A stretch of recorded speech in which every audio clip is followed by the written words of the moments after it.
નર્મદા જિલ્લાના વાવડી ગામે ખેતરમાં પાણી ભરાતા નુકસાન સામે ખેડૂત વરસતા વરસાદમાં રોડ પર ધરણા પર બેસી ગયા। નર્મદા જિલ્લામાં ભારે વરસાદને કારણે વાવડી રોડ પર આવેલા ખેતરોમાં પાણી ભરાઈ ગયા। ખેતરોમાં પાણી ભરાયા જેના કારણે ખેતીનો ઊભો પાક પાણીમાં ડૂબી જતા ખેડૂતોને ભારે નુકસાન થવા પામ્યું છે। વરસાદી પાણીની કાંસ પર નાની સિમેન્ટની પાઇપો અવરોધ બનતા ખેતરમાં પાણી ભરાવાનું કારણ બન્યું હતું। સિમેન્ટની પાઇપ હટાવવાની માંગ સાથે ખેડૂતે વરસતા વરસાદમાં ધરણા પર બેસી જવાની ચીમકી ઉચ્ચારી।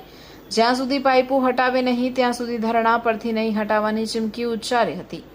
ખેડૂત હેમંત વસાવા દ્વારા અંગે મામલેદારને લેખિત રજૂઆત પણ કરી સિમેન્ટની પાઇપ હટાવવાની માંગ કરી હતી। ગઈકાલે જે અમારા ખેતરમાં પાણી ભરાયા હતા ત્યાં તો ઉતરી ગયા છે, પણ જે પાઇપ કાઢવાની જે અમારી રજૂઆત છે હજુ સુધી અમારે કંઈ પ્રોસેસ થઈ નથી। અને જો હજુ વરસાદ પડશે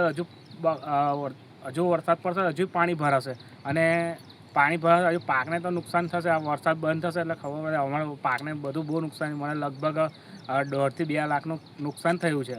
અને જો આ તંત્ર દ્વારા જો આ હટાવવામાં નહીં આવે અત્યારે ને હમણાં હું ધરના પર બેસું છું। જ્યાં સુધી આ પાઇપો તંત્ર હટાવે નહીં ને ત્યાં સુધી હું ધરના પર બેસીશ।